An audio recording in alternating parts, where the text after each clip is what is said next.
Você vai aparecer aí por enquanto. Faça 3, 2, 1. Vamos lá. Olá pessoal, bem-vindos à live. Ih. Vamos ver se já fechou. Eu acho que já.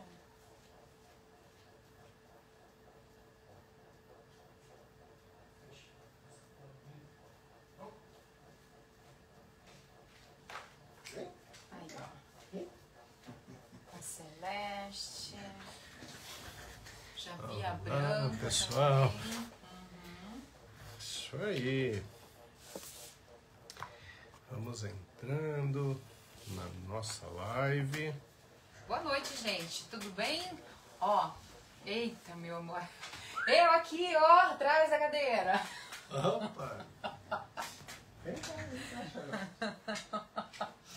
Então, né, gente, a live já começou, mas o Milton foi correr atrás da Charlotte, que tá um serelepinho. Tá tudo certo, meu amor, por aí? Tá tudo certo. Então tá bom, então tá jóia, ó. Deixa eu ver o boa noite da Celeste, eu tô vendo.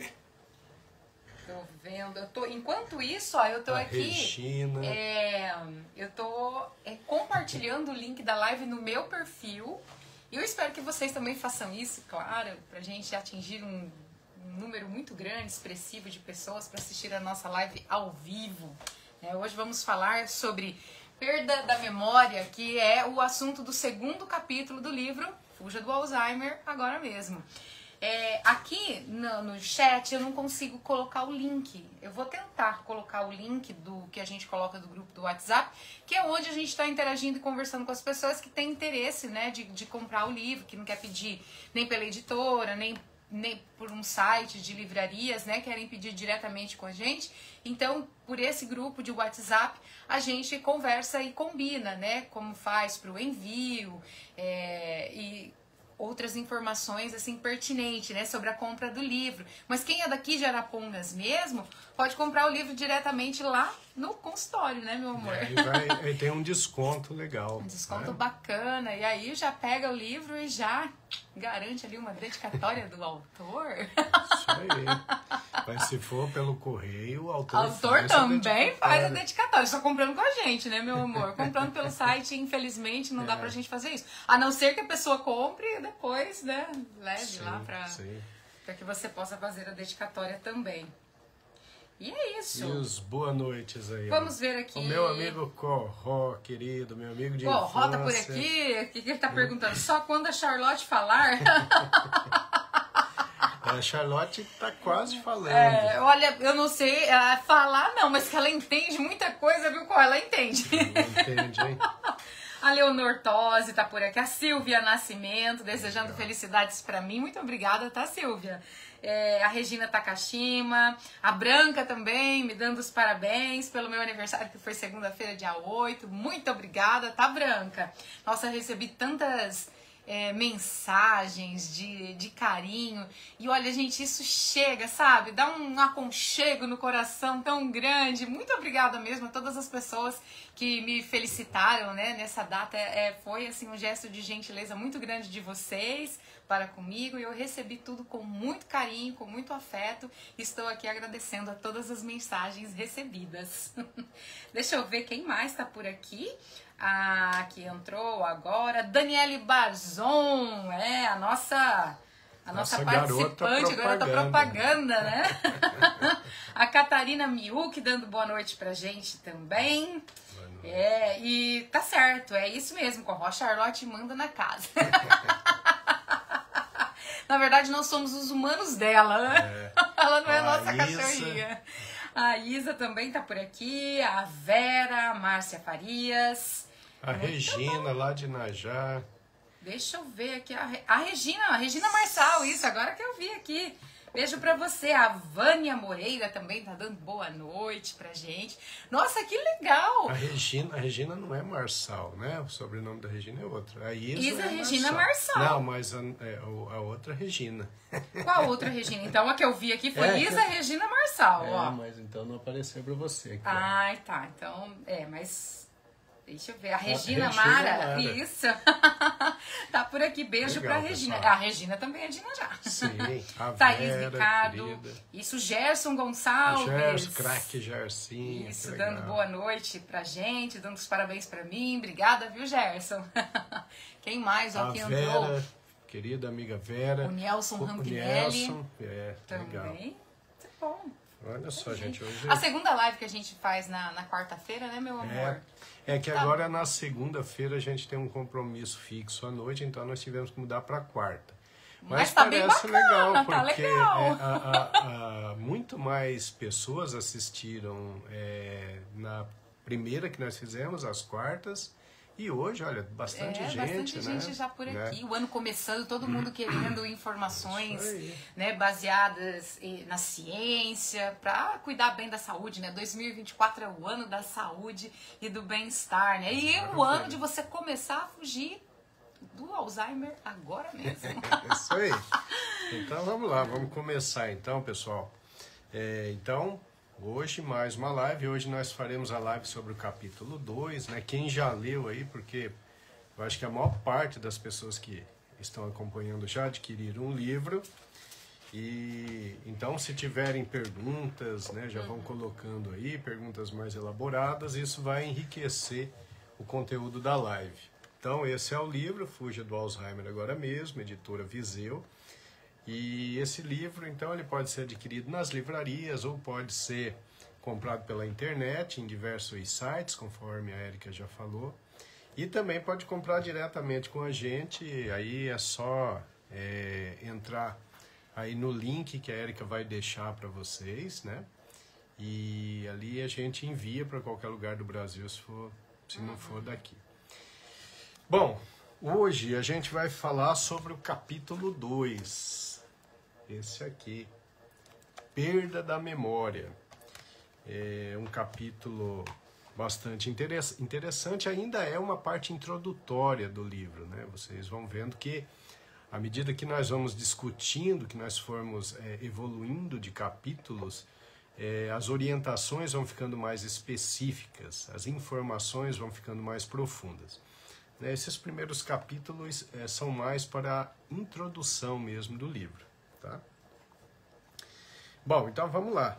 Então, nesse capítulo, eu começo ali discutindo as diversas condições patológicas que podem levar ao distúrbio de memória, ao quadro de demência. Uma coisa muito importante é as pessoas lembrarem que não é só a doença de Alzheimer que produz distúrbio de memória. Tá? Isso é muito importante, porque eu atendo muitos pacientes que chegam muito preocupados, achando que já estão começando com o processo demencial da doença de Alzheimer, e quando a gente vai investigar profundamente, encontra ali outras causas. E felizmente, várias causas de distúrbio de memória são tratáveis, são reversíveis, tá? Então, às vezes o indivíduo tem lá um distúrbio de memória por coisas tratáveis como deficiência de algumas vitaminas, principalmente vitamina de complexo B, às vezes por algum distúrbio de tireoide significativo. Muitos casos de declínio cognitivo acontecem por patologias psiquiátricas, principalmente a depressão. O transtorno de ansiedade, quando ele é muito intenso, ele faz com que a pessoa tenha uma dificuldade grande de concentração, né? E isso vai ser confundido com distúrbio de memória. Então, quando a pessoa tem um distúrbio de memória, é muito importante buscar o neurologista para definir qual a causa. Bem, e mesmo nas doenças neurodegenerativas, que são aquelas que infelizmente começam e progridem, não é só Alzheimer que produz o declínio cognitivo. Então nós temos a demência vascular. Essa demência vascular é um quadro de perda cognitiva em decorrência de lesões da parte circulatória. Então uma pessoa que vai fazendo, por exemplo, derrames de repetição, ou faz um derrame em um ponto muito estratégico do cérebro e acaba perdendo a memória já na primeira vez, ou então ele vai fazendo múltiplas pequenas obstruções que a demência multi-infarto, por exemplo, artérias pequenininhas. E aí, às vezes, tem lá um fator de risco, ou alguns fatores de risco importantes para isso, e não controla. Então, um paciente hipertenso, por exemplo, que tem distúrbio de colesterol, que é diabético, que tem aumento de volume abdominal ou obesidade, e ele vai fazendo ali lesões circulatórias de repetição, e isso pode levar a um comprometimento cognitivo progressivo. E quando a demência vascular se inicia, geralmente ela é irreversível, tá? E ela vai progredindo em escadas, né? Cada vez que se faz um evento isquêmico, que se obstrui uma artéria, há uma piora, e vai havendo uma piora progressiva. Existem outras causas de declínio cognitivo progressivo, com doenças graves, como a demência por corpúsculo de Lewy, que é algo meio parecido com Alzheimer. A demência por corpúsculo de Lewy é uma mistura de Alzheimer com Parkinson, né? Falando a grosso modo. Porque a pessoa vai fazendo um declínio da cognição, vai ficando esquecido, vai ficando com dificuldade de concentração, vai ficando com dificuldade de julgamento, vai ficando com dificuldade de orientação espacial, se perde com facilidade, fica apático. E começa a ter também os sintomas e sinais da doença de Parkinson. Então a pessoa começa a ter uma rigidez dos membros, por exemplo, os braços ficam duros, começa a ter um tremor, que geralmente é um tremor menos intenso que o tremor parkinsoniano, começa a cair com frequência. Então a demência por corpúsculo de Lewy, ela é uma mistura da doença de Alzheimer com a doença de Parkinson, a neurodegeneração que vai seguindo para outros sistemas, né? O contrário também acontece, pacientes com doença de Alzheimer que vão progredindo na doença, acabam fazendo sintomas extrapiramidais que lembram a doença de Parkinson. Mas a demência por corpúsculo de Lewy é mais ou menos assim, né? Começa o declínio cognitivo e meses a um ano depois começa a ter os distúrbios motores, que são os distúrbios extrapiramidais, tá? Que são a rigidez, o tremor, a instabilidade postural, as quedas. A demência frontotemporal tem uma evolução diferente também, que a pessoa, logo de início, ela começa a ter uma dificuldade muito grande de fala, né? Tem a afasia primária progressiva.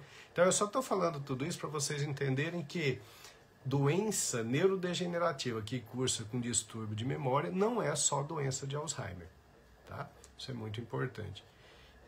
Infelizmente elas têm evolução ruim, uma vez que o quadro demencial de uma doença neurodegenerativa se inicia, isso tende a ser progressivo.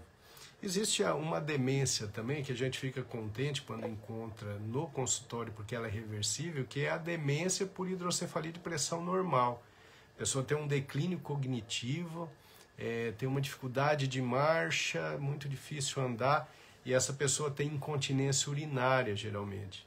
Ela anda naqueles passinhos curtos, e eu atendo muitos pacientes assim que chegam para mim já com um diagnóstico de Alzheimer. Quando a gente vai investigar, não é Alzheimer, é uma hidrocefalia de pressão normal. E aí é muito bom, porque aí a gente tem como tratar, como melhorar a situação do paciente, através de um procedimento cirúrgico relativamente simples, que é a derivação ventrículo-peritoneal. E aí a pessoa acaba recobrando a parte cognitiva, melhorando a memória. Então é muito importante, quando a gente tem um distúrbio de memória, procurar um neurologista e avaliar a causa, porque a gente pode achar algo ali tratável e a gente pode também atuar precocemente em algumas coisas que podem evoluir, podem ir piorando, chegando a um ponto de irreversibilidade, né? Então, sempre procurar o neurologista. Uma coisa muito comum, eu acompanho muitos pacientes assim, eu estou vendo pelo menos 2 aqui que eu acompanho assim, talvez tenha mais, mas é o chamado comprometimento cognitivo leve tipo amnéstico. O que é isso? Bom, isso é uma situação em que a pessoa nota que a memória está falhando. Ela falha bastante ao longo do dia, mas não é suficiente para incapacitar a pessoa. não é o suficiente para fazer a pessoa deixar de trabalhar, de se relacionar. Ela vai tocando a vida, mas ela se incomoda com aquele distúrbio de memória, principalmente para as coisas recentes, né? E aí essas pessoas chegam no consultório e aí a gente vai investigar o motivo. O comprometimento cognitivo leve, tipo amnésico, ele precisa de um acompanhamento e geralmente ele precisa de um tratamento. Lembrando que quem tem esse tipo de comprometimento tem uma chance de converter esse comprometimento cognitivo leve, tipo amnésico, para a doença de Alzheimer. Eu tenho vários pacientes aí que eu acompanho há muitos anos e que nunca se converteram para o Alzheimer, né? Felizmente. Se converteram não, né? Ninguém quer se converter para o Alzheimer. Mas um CCLA, comprometimento cognitivo leve tipo amnésico, que não converteu para a doença de Alzheimer. E essa situação é interessante, porque quando a gente vai investigar, às vezes a gente acha ali uma daquelas causas que são reversíveis. Às vezes o paciente tem lá um distúrbio vitamínico significativo, né, algum distúrbio de mineral significativo, ou ele está com comprometimento cognitivo leve tipo amnésico porque ele está com transtorno de ansiedade e precisa de tratamento. Às vezes porque o estilo de vida está muito errado, ele muda o estilo de vida em relação a exercício físico, alimentação, sono, gerenciamento de estresse, socialização, e aquele comprometimento cognitivo leve tipo amnésico desaparece. Então, é uma situação muito comum no consultório e é importante o acompanhamento porque a gente pode mudar o prognóstico. Pensando no Alzheimer propriamente dita, esse livro ele tem uma importância muito grande, né, assim como outros livros que têm surgido aí pelo mundo, em relação a atuação nos fatores de risco que aumentam a chance de ter a doença de Alzheimer, porque os números são muito assustadores, né? Hoje as associações de Alzheimer, as internacionais, elas estimam que a cada 3 segundos uma pessoa desenvolva quadro de demência no mundo. Vocês vejam, é uma coisa muito impressionante, né? Atualmente, cerca de 50 milhões de pessoas tem a doença de Alzheimer, e as projeções, se a gente não fizer nada, se as pessoas não mudarem estilo de vida, se não começarem a fazer a prevenção, em 2050 nós teremos 152 milhões de pessoas com doença de Alzheimer. Então, 3 vezes mais num período aí pequeno, né? Daqui menos de 30 anos. É algo que vai quebrar qualquer tipo de sistema público de saúde no mundo todo. Então, por isso a importância hoje da ciência de aprendermos como mudar o estilo de vida para diminuirmos esse número. Vejam só, isso é possível, que maravilha, né? Considerando que a doença não tem um tratamento efetivo, não tem cura, mesmo os anticorpos monoclonais, que são a novidade aí que a imprensa leiga tem falado o tempo todo, são remédios que impactam muito pouco na evolução da doença. Então, o importante é a gente pensar em prevenção, né? O importante é a gente fazer de tudo para não ter a doença, tá certo?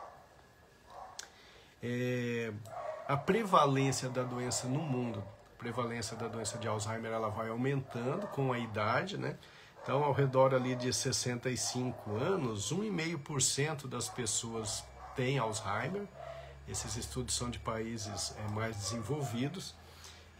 Mas ao redor dos 80 anos, 30% das pessoas têm doença de Alzheimer. É muita gente, né? Se a gente considerar que, segundo os estudos da doutora Jill Livingston, da University College London, a gente consegue reduzir até 60% dos casos, né, desses casos de Alzheimer que a gente está vendo por aí, 60% não teria Alzheimer se tivesse aderido à mudança de estilo de vida, se tivesse aderido a fatores preventivos, né? Então vocês vejam, a gente pode mudar esses números de forma significativa. E o nosso livro ele tem esse objetivo, ensinar você a não entrar nessa estatística tão complicada. Eu e a Érica, a gente estava vendo números, né? Ela ficou impressionada aqui. Né? Tem um estudo americano, um estudo de prevalência e de número total de casos. Né? Então, em 97, eles tinham 2,3 milhões de pessoas com doença de Alzheimer. 3 anos depois, em 2000, eles tinham 4,2 milhões. Então, vocês vejam, em 3 anos, os casos quase que dobraram. Uma coisa absurda, né?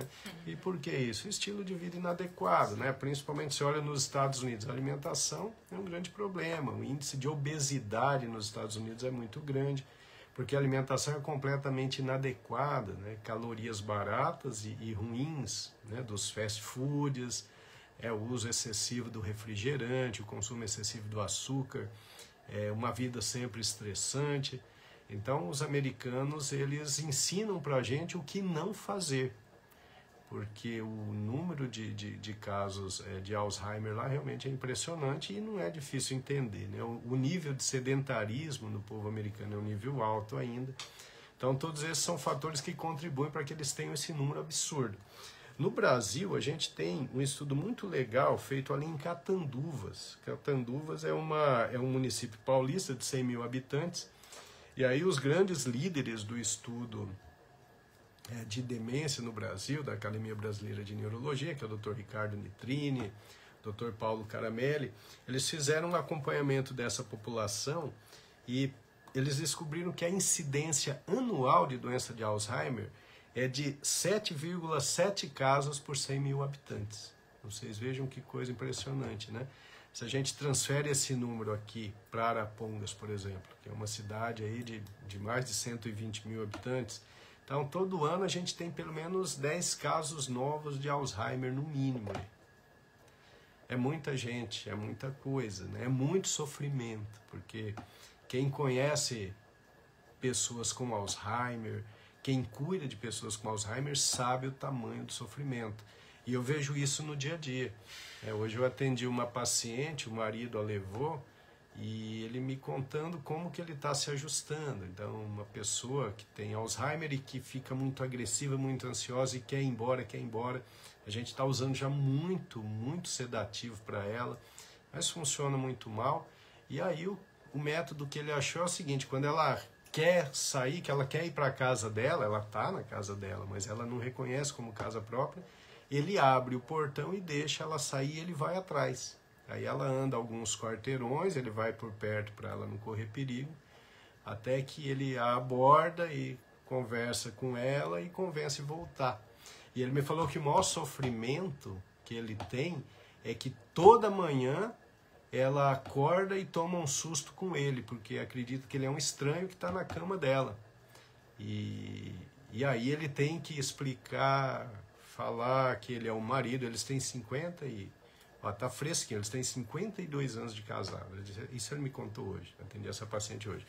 Então todo dia ela acorda em pânico, porque tem um cara estranho ali, que ela não conhece, né? E imagina esse senhor também, o tipo de vida que ele tem, né? Ele largou o trabalho, ele já era aposentado, mas trabalhava, e agora ele fica só cuidando da esposa o tempo todo. Certamente ele não vai ter estrutura para aguentar por muito tempo, né? Quando a gente tem essa situação na família, é muito importante investir em cuidadores profissionais, porque a pessoa da família se envolve completamente com o problema. E existem estudos mostrando que uma porcentagem elevadíssima dos familiares de pacientes com Alzheimer que cuidam diretamente desses pacientes desenvolvem doenças neuropsiquiátricas, inclusive depressão, ansiedade e até declínio cognitivo. Eu contei para a Érica que a gente tem uma paciente muito querida que faleceu esses dias com Alzheimer, e a cuidadora dela, de mais de 20 anos, está começando a desenvolver a doença. Então vocês vejam o quanto tem de fator ambiental nisso, né? De estresse, de ansiedade, de depressão por não conseguir melhorar aquele quadro. Então é uma coisa terrível e a gente tem que certamente estar lutando pela prevenção. Evitarmos a doença é o melhor caminho e hoje a ciência mostra como fazer isso, né? E esse livro, Fuja do Alzheimer Agora Mesmo, é um livro que mostra em detalhes, passo a passo, como a gente pode fazer para diminuir demais as chances de desenvolver a doença. Meu amor, uns boa noites aí? Tem sim, meu amor. Bastante gente já fazendo perguntas e mostrando que está realmente lendo o livro. Legal. Vamos lá, ó. Aqui, a tia Landa tá tia por Landa, aqui também querida. assistindo. Eu vi a tia Nalva por aqui também Legal. assistindo a nossa live. A Luzia Iwasaki, Sim, Luzia, querida. Aparecida Zanon também perguntando até se a Charlotte melhorou. A Charlotte está melhorando Sim, da alergia tá melhorando. dela. Deixa eu ver quem mais aqui. A Fátima Costa dando boa noite pra gente. O Toninho da Ambulância tá por aqui também assistindo a nossa Toninho, live. nosso vereador querido. Toninho da Ambulância que elaborou o projeto que me tornou cidadão honorário da querida Arapongas, dessa cidade maravilhosa. Muito grato a você, Toninho. Grande abraço. Isso, ó, a Kelly, minha prima, Kelinha, também tá por aqui Kelinha. assistindo a live. A Kelinha que comprou o livro para dar de presente para alguns amigos, né? Legal, de presente de Natal, achei muito legal. O Fábio Lopes também Fábio, querido. tá por aqui desejando uma ótima noite para nós. Maravilha. Então, eu vou para uma parte mais rápida aqui, eu espero, e aí depois a gente vai para as perguntas, né? Bom. Nesse capítulo eu discuto muito a respeito da parte genética da doença de Alzheimer, né? Então a ciência já desvendou alguns mistérios, existem alguns problemas cromossômicos que têm relação com a doença de Alzheimer, alterações específicas dos cromossomos 1, 14, 19 e 21, mas o que mais importa para a gente é o cromossoma 19, então uma alteração no braço longo do cromossoma 19, ali relacionada à produção da apolipoproteína E4. Então, dependendo da característica genética, a gente sabe se a pessoa tem uma chance maior ou menor, né? Isso é muito importante, claro que é, mas eu já vou falando de imediato para vocês o seguinte, que 60% das pessoas com doença de Alzheimer não tem genética. E tem muitas pessoas com genética para a doença de Alzheimer que não desenvolvem a doença. Por que não? Porque hoje a gente pode atuar na epigenética. É isso que esse livro faz. Fuja do Alzheimer agora mesmo é um livro que faz com que você atue na sua epigenética. Epigenética é uma condição que, através de metilação de DNA, um processo bioquímico, você faz com que um gene se expresse ou não se expresse. Por isso que eu sempre disse para vocês no projeto SED que genética não necessariamente é destino, né?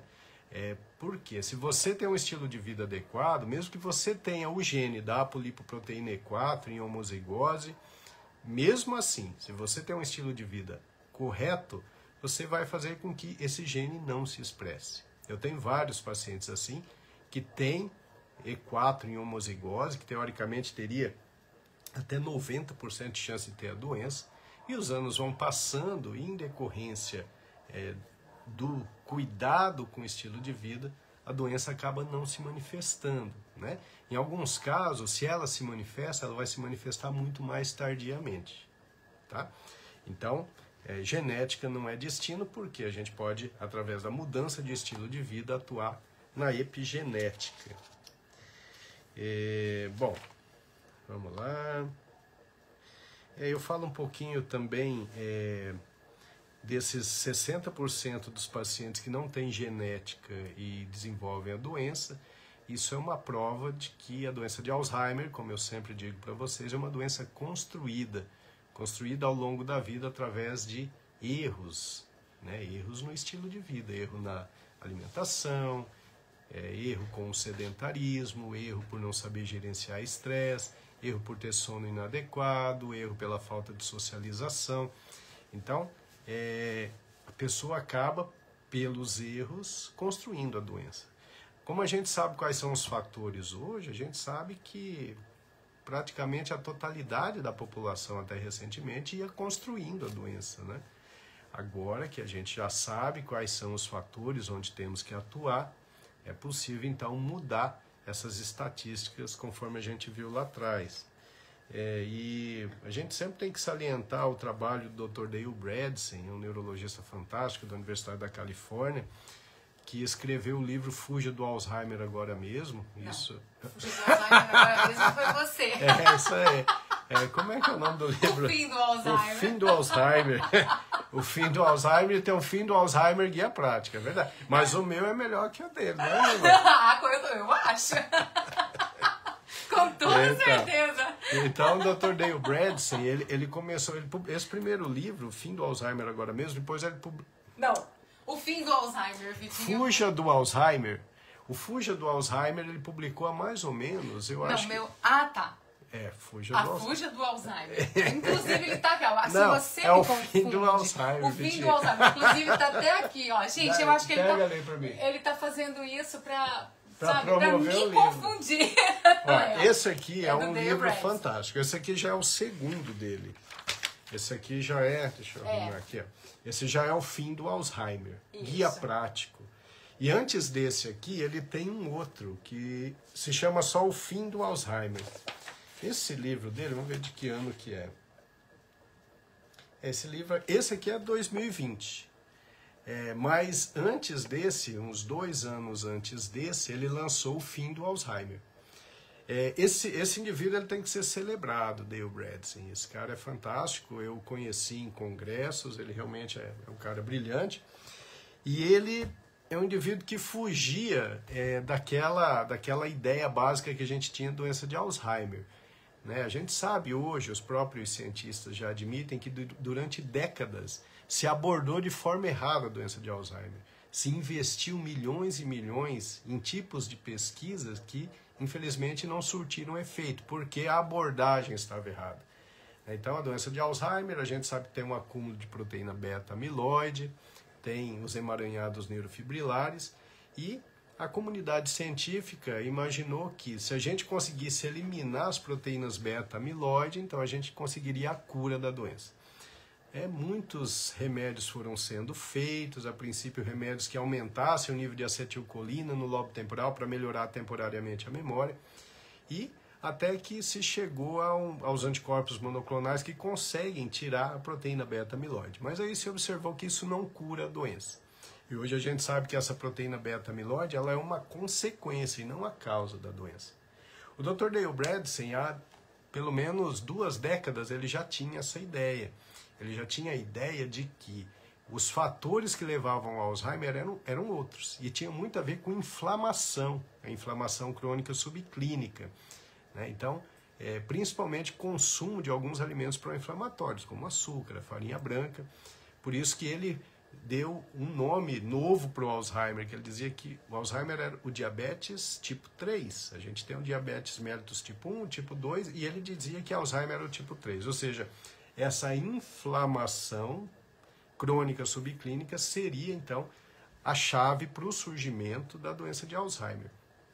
E ele e sua equipe, ao longo dos anos, descobriram lá 36 fatores que são importantes para que vá havendo a degeneração cerebral.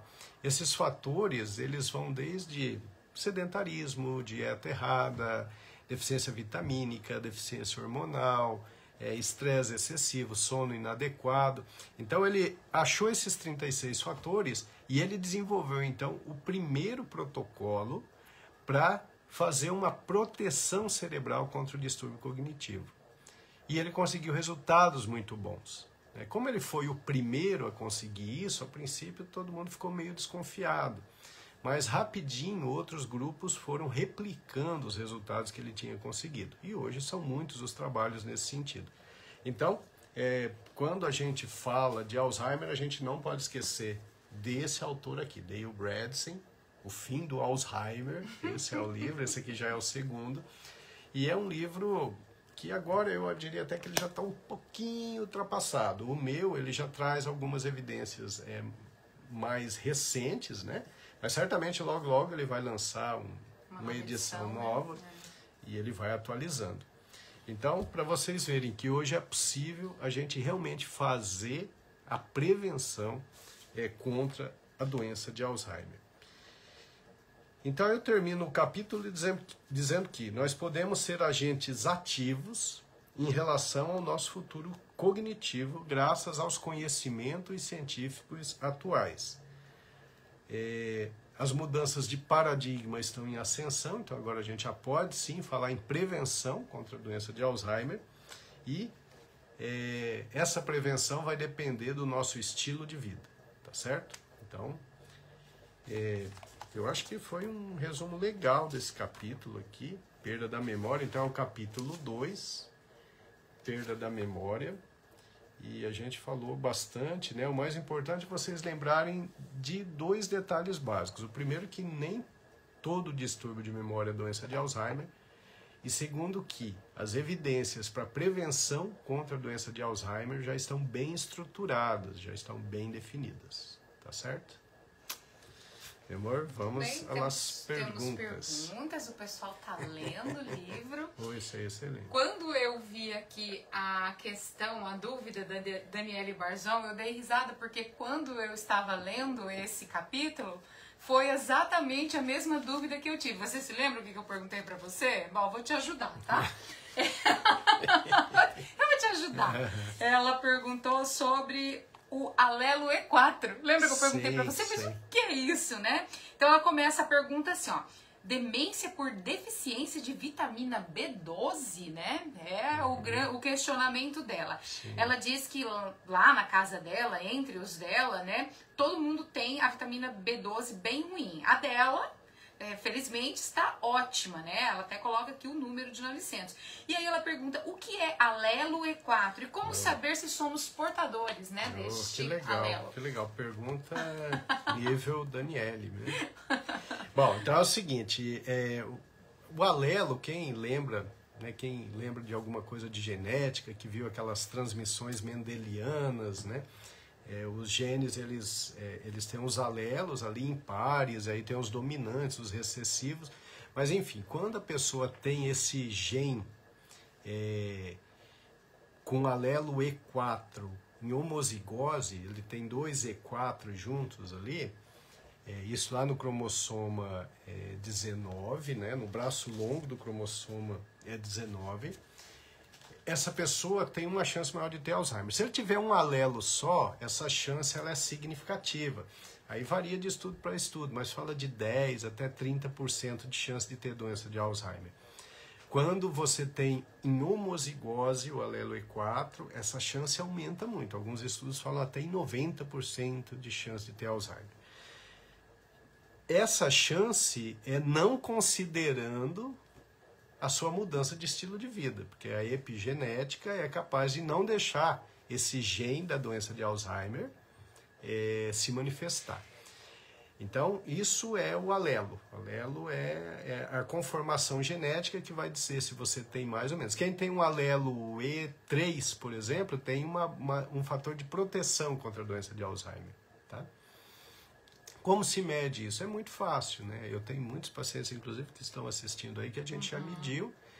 A gente mediu uma época com muita frequência, porque eu estava fazendo um trabalho de proteção cognitiva, de mudança de volume cerebral. Né? Na época nós tínhamos até um acordo com um serviço de imagem canadense que fazia volumetria para a gente. E eu selecionei alguns pacientes para a gente colher, fazer a coleta para ver como era essa parte genética do alelo E4, se estava presente ou não. É simples, a gente colhia com um cotonetezinho na mucosa oral, enviava para o laboratório e aí eles estudam através de reação de cadeia de polimerase, o PCR, que eles conseguem então ali ver, definir qual o tipo genético seu. Então é um exame relativamente simples, a gente faz, né? Aqui em Londrina, por exemplo, a gente tem laboratório bom que faz isso. Na época eu tinha interesse em fazer porque, obviamente, eu tinha um interesse em resultado de pesquisa. Hoje vale a pena fazer? Muitos pacientes perguntam isso para mim. Bom, levando em consideração o que eu falei aqui, né, primeiro que 60% das pessoas que têm doença de Alzheimer não têm alteração genética para a doença de Alzheimer. Né? Segundo, as pessoas que têm alteração genética que predispõem à doença de Alzheimer, uma mensagem aqui me atrapalhando. Essas pessoas, mesmo tendo a predisposição genética, se elas mudarem o estilo de vida, a epigenética pode não deixar aquele gene se manifestar. Então, sabendo esses dois detalhes, hoje eu uso muito pouco pedir o estudo genético para a doença de Alzheimer, porque Você tendo a tendência genética ou não tendo, você tem que se cuidar do mesmo jeito. Porque se você não tiver a tendência genética, mas não se cuidar, você tem um risco grande de ter, né? Lógico que se você tiver a tendência genética, o risco é ainda maior. Mas tanto quem tem a tendência genética quanto quem não tem a tendência genética precisa se cuidar da mesma forma para não desenvolver a doença. Tá? Olha, você já falou sobre essa questão do cromossomo 19, mas eu acho importante sempre estar batendo nessa tecla, né? De que o Alzheimer, ele pode ser sim uma doença construída. Então, a Celeste Lourenço, ela pergunta a respeito do cromossomo 19, sobre essa questão da genética, porque ela diz que o pai morreu de derrame, a mãe de infarto fulminante, e que outros parentes aí tiveram Alzheimer. Então, ela gostaria de saber qual é a probabilidade genética que ela teria, né, de ter algum tipo dessas duas doenças, como, por exemplo, a doença de Alzheimer. Então, Celeste, teria que fazer o estudo genético, né? Aí só com estudo genético para a gente falar em números, qual o risco. Mas mesmo que você tenha um risco elevado, se você mudar o estilo de vida, a sua epigenética não vai deixar esse gene se manifestar. Esse gene ele fica adormecido, entendeu? Agora, se você não tem a genética, mas você segue comendo açúcar, comendo farinha branca, sedentário, não perde peso, dorme mal, gerencia mal o estresse, não se socializa, mesmo não tendo genética, sim, o sedentarismo, a chance do Alzheimer chegar vai aumentando, independente de ter a genética ou não. Por isso que não tem essa importância grande da gente ficar vendo a genética de todo mundo. Tem importância grande de mudar o estilo de vida, né? Não adianta, eu tenho muitos pacientes que chegam lá e falam, doutor, eu morro de medo de ter Alzheimer, mas é sedentário. Ou seja, não tem medo de ter Alzheimer, porque quem é sedentário aumenta em 15, 20 vezes a chance de ter doença de Alzheimer. Se eu tenho medo de ter Alzheimer, a primeira coisa que eu vou fazer é não ser sedentário, porque senão eu estou chamando a doença para mim. Eu tenho medo de ter Alzheimer, aí eu tenho essa barriguinha, eu adoro doce, como pão todo dia. Não tem medo do Alzheimer, porque se tivesse, não estaria inflamando o organismo a ponto de perder fator neurotrófico derivado do cérebro, que vai fazendo perder neurônio. Quem tem medo de Alzheimer começa a reduzir esses alimentos pró-inflamatórios, né? Conforme a gente vai falar ao longo dos capítulos que serão discutidos. E o Marcelo Gino faz um comentário aqui, dizendo que as previsões para as futuras gerações relacionadas ao sedentarismo e as doenças degenerativas são sombrios. Realmente são. Então, a gente precisa fazer esse trabalho, né? A gente precisa fazer com que muitas pessoas, a maior parte das pessoas, entendam sobre esses fatores de risco. E entender também que é uma guerra, e a gente está guerreando contra uma indústria extremamente poderosa, que é a indústria dos alimentos, né? A indústria que se preocupa muito mais em vender do que promover saúde. Como é que a gente briga com uma gigante do chocolate, por exemplo, né? Que vende um chocolate cheio de açúcar para as criancinhas? Como é que a gente vai lidar contra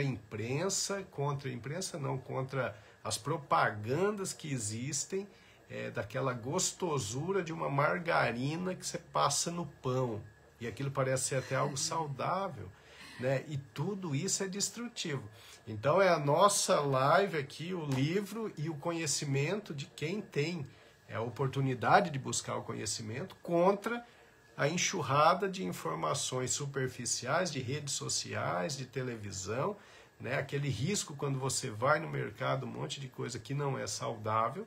Porque quem está interessado na sua saúde cerebral, quem está interessado em que você não tenha Alzheimer, é uma porcentagem muito pequena, inclusive da comunidade científica, né? Tanto que você vai hoje num neurologista, a maior parte não sabe falar sobre prevenção, não sabe fazer prevenção. Por quê? Porque ainda está ali alienado na indústria do tratamento farmacológico, né? Hoje a gente vai num congresso, a gente tem tentado mudar isso, eu acho que a gente até mudou um pouco de alguns anos para cá, mas ali a gente só tem discussão de doenças e remédios.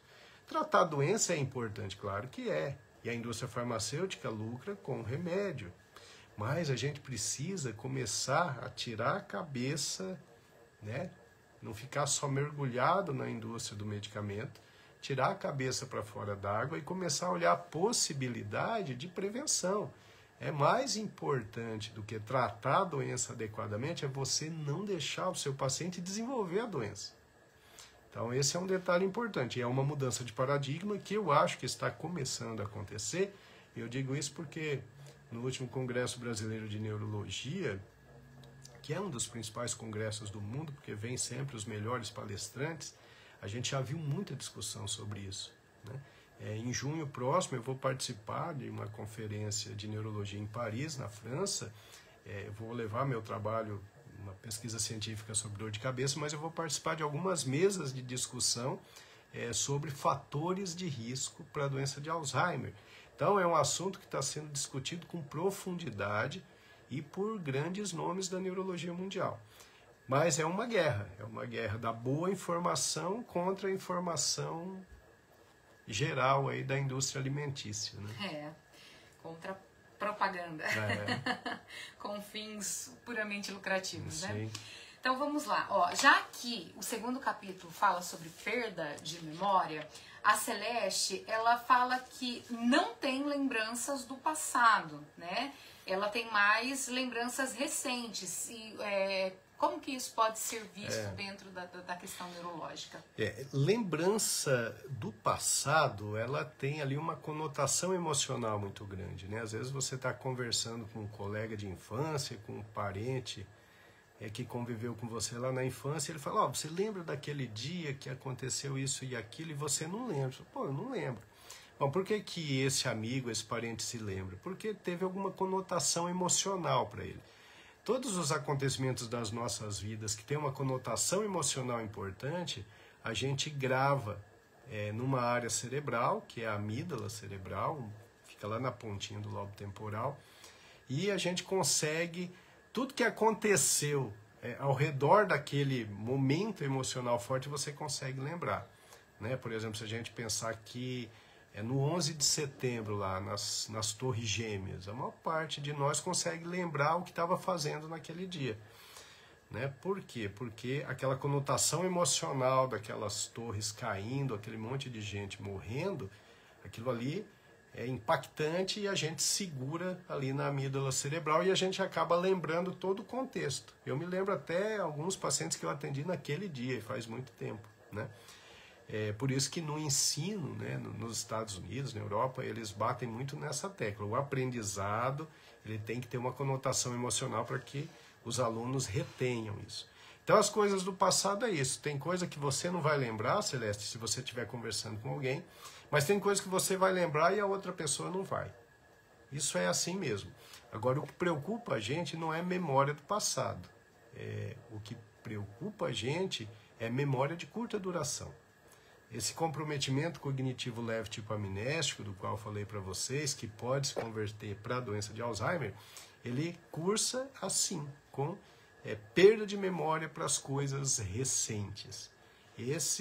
Essa é a perda de memória mais preocupante, é você começar a perder chave, começar a perder o celular, esquecer coisas recentes, coisas novas, né? Alguém dá um recado para você passar e você esquece, né? Você tem que ver o número de telefone ali para você digitar, aí você vê ali, vai digitar e você já esqueceu, tem que olhar de novo.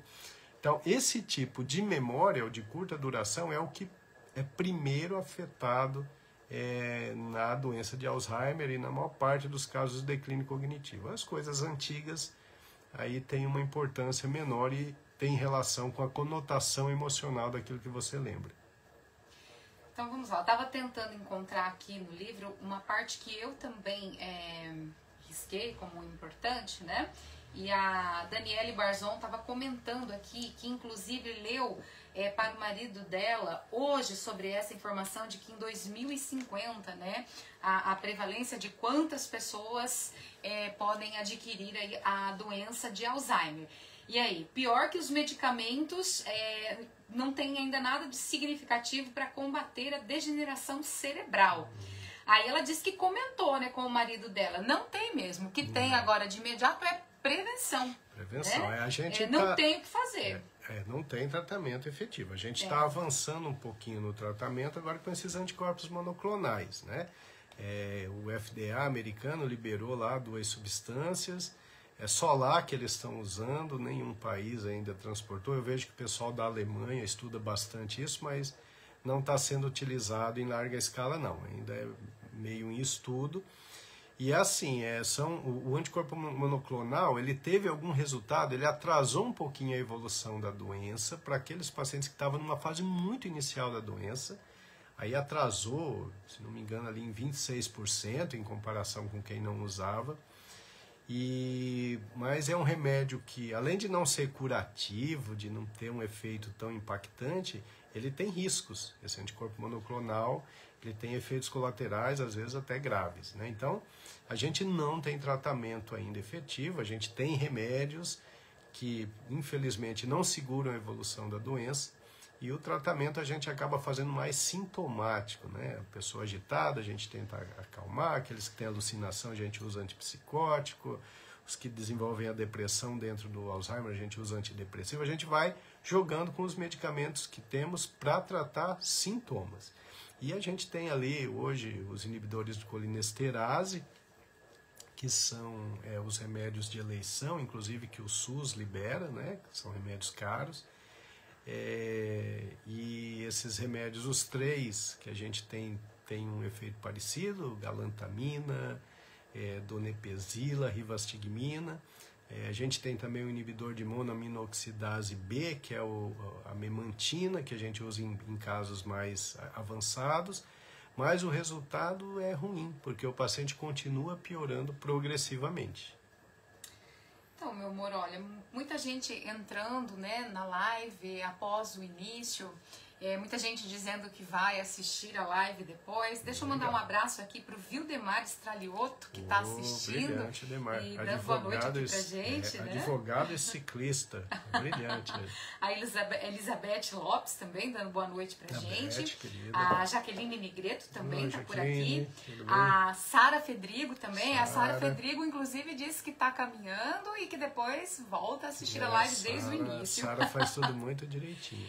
A Maria Aparecida Fante, que é a mãe da Andréia, né? Também está por aqui assistindo a live. Não, ela é a tia da Andréia. Sempre eu cometo esse erro. É a tia da Andréia. A Meire Foncati também está por aqui, querida. Mauro Nicastro, a Glaucilane também está por aqui, Glaucilane. né? A Glaucilane é filha da dona Mariquinha, lá de Najar, irmã do Glaucio. Que legal, minha coleguinha de infância também. Isso, abraço, nossa, né? Legal. Deixa eu ver aqui quem mais. Marcos Coimbra também está assistindo, a Marta Rufino. Oi, Marta. Eu vi que a minha mãe entrou também. A Claudete Sargentin também tá por aqui, que eu vi. Eu vi a Cirlei Mendes também assistindo a live com a gente. Que bom, né? Quanta gente querida. A Neila Mantovani, a Dirce Volpato.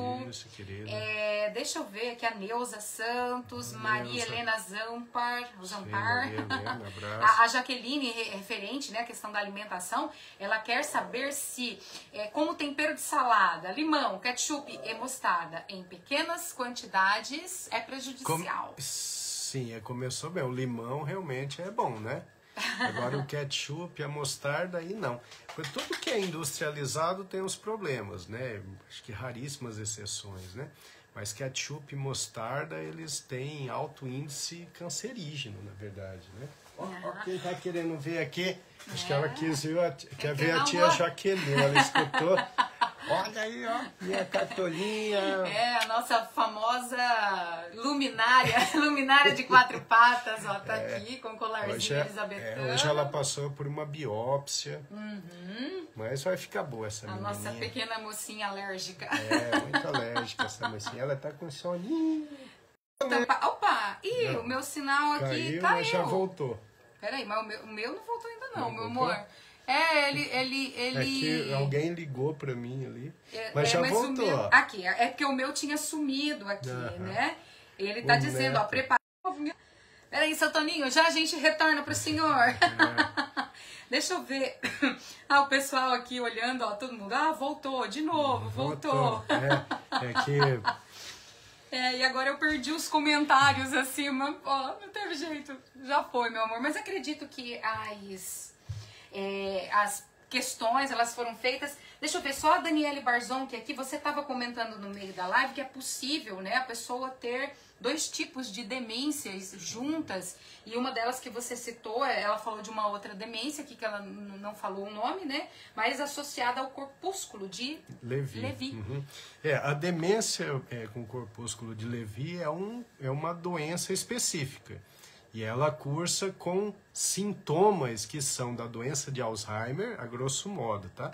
E sintomas que são da doença de Parkinson, é como se fossem as 2 doenças juntas, com evoluções um pouco diferentes, tá? Não que sejam 2 demências juntas, não. É o quadro de declínio cognitivo da demência por corpúsculo de Levi, que na própria fisiopatogenia da doença causa alterações que lembram o Parkinson. Lembrando também que pacientes com doença de Parkinson, uma porcentagem significativa, pode desenvolver também a demência associada à doença de Parkinson. Tá? A Mila também está participando aqui com a gente. Olha, Mila, querida, grande abraço. Deixa eu ver quem mais aqui. Bom, eu não consigo ver, meus comentários sumiram todos depois que a minha transmissão caiu. Mas acredito que todas as perguntas, todas as dúvidas, elas foram retiradas aqui durante a live. E eu fico muito feliz porque o pessoal realmente está lendo, né, o livro. Porque as perguntas são perguntas assim de cunho científico, perguntas técnicas, né? O pessoal perguntando sobre cromossomo 19, né? Alelo E4. A família Projeto seja evoluindo. Que orgulho, hein? Nossa! Deixa eu ver aqui, ó. Tá caindo tudo aqui, né? Aqui, ó. A Jaqueline dizendo que a esperança falou. Au. Que significa, traz a Charlotte aqui pra brincar. A esperança é linda também. Que legal. Ai, muito bom aqui, ó. Deixa eu ver. E o Neto dizendo, ó, falei que quero cumprir o projeto SED. Começo a treinar as corridas amanhã. É isso aí, Neto. Neto, muito querido. Aí. O Neto que, na verdade, o Neto tem um programa de quarta-feira que é fantástico, né? Vai começar daqui a pouco, né, Neto?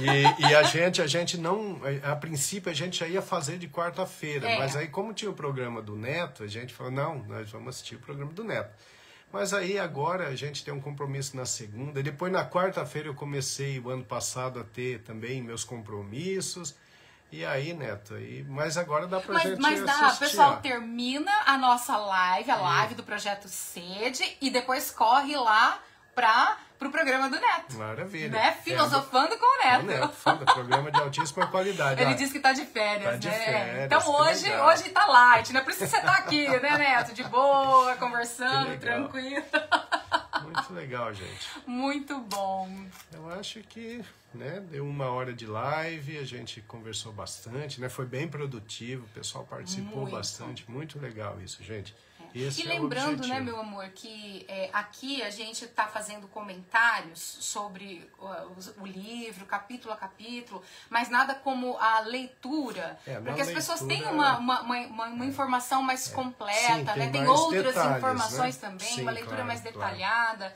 Então é importante. Olha só, né? Exemplo aí da Daniele Barzon e também da Celeste, que leram. Hoje elas puderam tirar algumas dúvidas, né? Que, por exemplo, eu quando leio o livro, eu tenho o autor do meu lado. Eu já pergunto, meu amor, o que é esse Alelo E4, né? Aí vai ele lá fazer todo aquele gráfico, me explicar. Mas nem todo mundo tem essa vantagem, né? Esse privilégio. Então a live é para isso, né? Leiam os capítulos, tragam as suas dúvidas para cá, porque nós, como público leigo, né, isso eu estou me colocando nesse público também, não são todas as informações ali que a gente tem ou consegue entender, né, de uma forma assim bastante clara. Então a live é para isso. Você lê o livro, aquilo que você tiver dúvida, que você não conseguir ali de forma autodidata buscar a informação, a gente tem um autor aqui pra... E a gente sempre vai além, né? Sim, vocês perguntam, a gente vai... a gente vai além. Bem mais completa. Aí a próxima live vai ser do capítulo 3, que vai ser como perdemos a memória e demais capacidades cognitivas. Então aí vocês vão entender por que a gente perde, como é que a gente vai perdendo a memória. Então, o livro vai ficando cada vez mais interessante, né? E inteligente também, ele vai se aprofundando mais. Essas 3 lives iniciais, elas são mais de introdução mesmo. Vocês vão consigam sentir o livro E depois disso a gente vai se aprofundando para que todo mundo tenha benefícios, né? A Sara Fedrigo falando, né? Que o livro é fantástico. Obrigado, Sara. Ó, o Ana, meu grande amigo craque, o tá Ana. por aqui, né? Maravilhoso. Grande abraço, Ana. Deixa eu ver, que bom, que legal, né? Nossa, foi muito boa a live. Foi boa, foi legal. Muito boa Muita mesmo. participação legal. Que bacana. E só lembrando, gente, que nós temos aí um grupo, né, de WhatsApp, que é para organizar as vendas aí pro pessoal que quer comprar o livro aqui com a gente. Eu já coloquei o link no chat, mas depois a gente coloca também ali, vou editar a legenda, né, da live que eu compartilhei e vou colocar o link lá também. Então quem, né, ainda não adquiriu o livro, entra lá no grupo que a gente tem todas as informações para você começar a ler agora mesmo. Quem sabe já na próxima live já tá, né, com as dúvidas ali, com as anotações, né, ticando os pontos que vocês acham mais interessantes. Bem bacana. Gente, acho que é isso. Então foi um grande prazer. E aí, na próxima segunda não, na outra nós estaremos juntos novamente. Na segunda ou na quarta? Desculpa! Pô, tá aqui segunda-feira.